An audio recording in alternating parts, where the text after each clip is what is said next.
I'm building a modern homestead from the ground up, and I'm so excited to share all of my findings with you in this walk along series.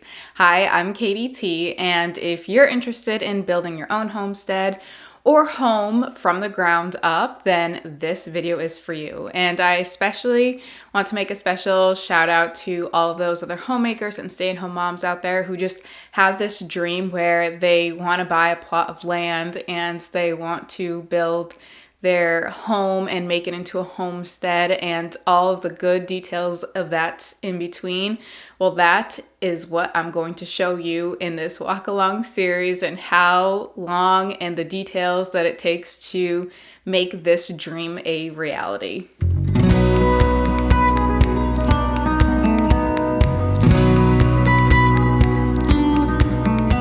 So these updates are for the month of April. And it's very important because this month we really had to set the stage, so to speak. And the first thing that set the stage that I want to talk about is marking up the land. Now, I really go into more detail on the importance of this in this video here. And to give a highlight, basically you want to decide where everything is going to go that would definitely maximize the benefit of the land, because at the end of the day, it's meant to be a homestead. You're meant to essentially kind of live off of the land. You want to get as much out of the land as you possibly can. So that might mean the space that gets the most sun is saved for garden beds, or maybe there's a portion of the land that lends itself better to livestock. Either way, whatever your expectations are for the land, you definitely want to consider those ideas before deciding on where the house goes and the driveway and well and all that other good stuff. So our engineer marked out where our house went in the property lines, which is really important. You need to know those so that way you're not building into your neighbor's property. And then we also marked out the driveway portion, which I will talk about a little more in a bit. But yes, that's the first step, or one of the first things that we did this month is just marked out the land so then we can move forward with the rest of the building process. The next thing we did was we drilled for a well. This was very stressful, and I'll talk a little bit about that. But essentially, I do not plan on an off-the-grid kind of homestead. This is more of a modern homestead. I know myself, I know I just couldn't sustain that long term. But I like the idea of having a well over using town, one for financial reasons. I would hate to pay a fee to be able to use water. And then the other portion of it as well is there's just the taste of town water. Like, I don't know if you feel the same way, whatever town water you have, like you can just tell it's like, ooh, this is town water. And then lastly, I like the idea of just having more control, having it be my well. So even though this isn't an off-the-grid kind of homestead, the idea that it's mine just makes me feel better at night. And to make this well drilling happen, we needed to file our DEP number in the order of conditions with the Registry of Deeds. This was a fee, and at the end of our project, we need to also go back to the Registry of Deeds and then file whatever paperwork to close it out. And again, that is another fee. We obtained our DEP number and the order of conditions from conservation, which I talk about in part 1 of this walk along series.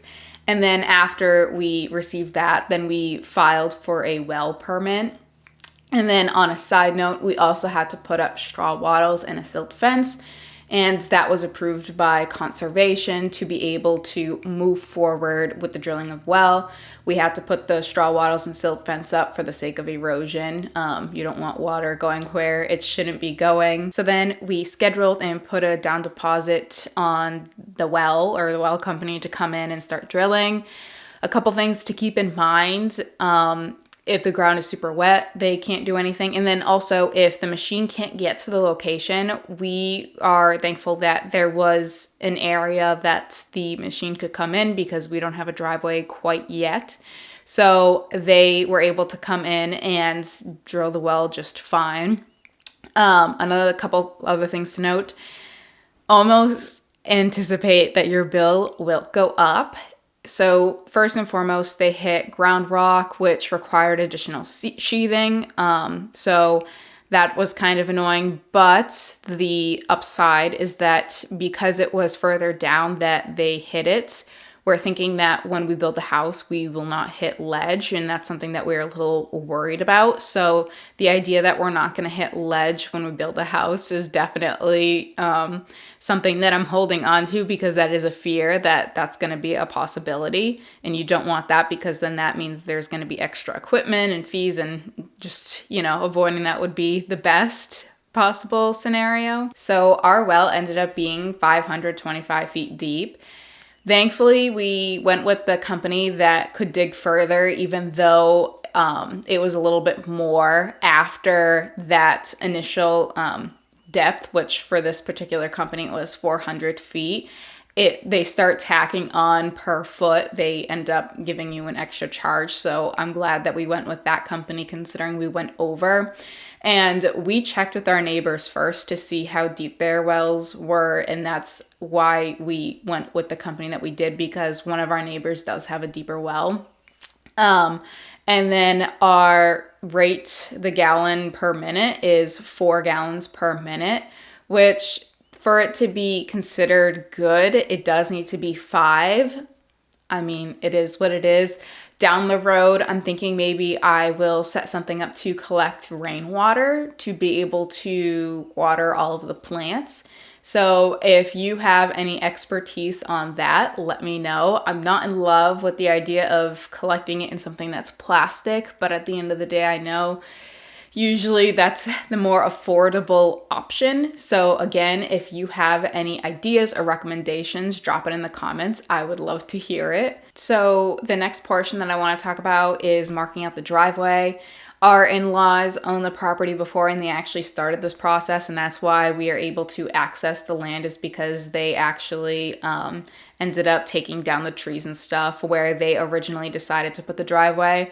We will not be using that section because we wanted our driveway to be further to the other side. But truthfully, it's kind of nice that they already started that portion of the driveway, even though it will not be used as a driveway.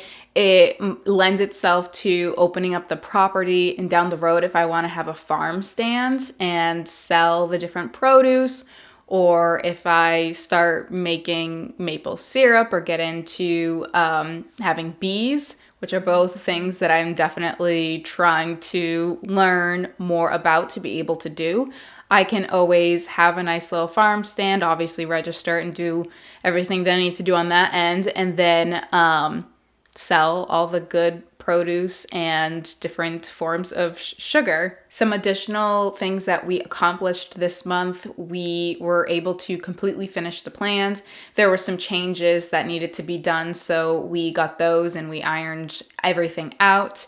As a result, we ended up having to send the updated plans back to the contractors to shop around to get the best price.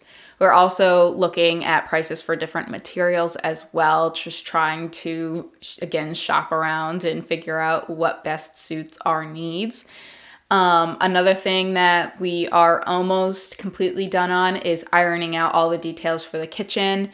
This is something that takes a little bit of time, and the lead time for the cabinetry also takes a little bit of time, so it needs to be done towards the beginning of the homestead building process. So that's almost done, just a couple more tweaks, and I think, we'll be ready to order the cabinetry soon. And then also we need to have homeowners insurance to be able to protect ourselves. So we're in the process of getting a dwelling under construction insurance plan.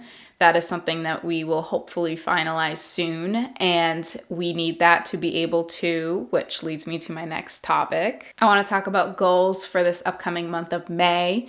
The big thing that we wish to accomplish is to file for a builder's permit. That's why we need the dwelling under construction insurance. We need that to be able to file for that. We also need the well company to file their paperwork, which will take a week from the date that the well was completed, to be able to file that with the town and have the proof that we have a well. Also, we want to hopefully soon order the things that have a long lead time, like the trusses, the cabinetry, windows. that kind of stuff takes a while, so ordering it now so it's here on time. Last two things, just getting the driveway started, getting that fixed up so that way once we get our builder's permit and we can start breaking ground, the machinery can have the driveway to be able to access the spots. Thankfully, we didn't need that for the well, but for the concrete or cement truck, it's bigger and would definitely need a driveway in place.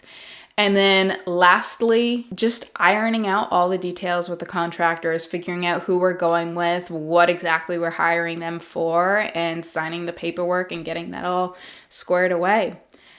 And that is all I have for you today. I hope you enjoyed this video of the homestead building from the ground up process. If you have any questions, please drop them in the comments. I'd love to hear them. But until next time, I will see you then. Bye.